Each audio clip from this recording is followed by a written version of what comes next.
Finally हामी cable कारको ticket काटेपछि हामी लाइनमा बस्यौँ टिकट काटेर। अब हामी केबल कार चढ्नमा तम तयार छौँ। एकदम भिड छ आज शनिबारको दिन। अब हामी केबल कारमा चढ्ने तम तयारमा भएको बेला एउटा पहिलो केबल कार गयो। त्यसपछि मैले नानी समाएँ हामी दिदी लिएर बुढीले भिडियो खिच्दैछन् अगाडि।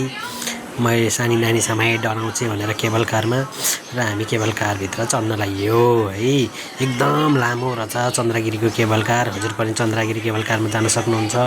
बाहिर पानी परिरहेको थियो, भित्र केही पनि थाहा थिएन पानी परेको नपरेको भन्ने। बाहिर ठुलो पानी परेको छ।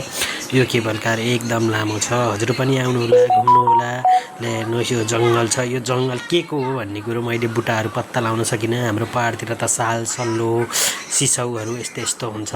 यो जङ्गल त के को हो माथिबाट हेरेको एकदम बाक्लो घनाघोर जङ्गल थियो र हामी फाइनली केबल कारबाट झरियो है। हामी केबल कारबाट झरेर अलिकति माथि जान पर्ने रहेछ। डाँडोमा उक्लिँदै हिँडियो होइन। यताउता हेरियो, फोटो पनि खिचियो। अर्को अनौठो कुरो चाहिँ यहाँ चापी राख्ने ठाउँ रहेछ। चापी चाहिँ यहाँ मायालुले माया गरेर यहाँ चापी लाएर गएर त्यो फाल्दिन पर्ने रहेछ, त्यो नाम लेखेर।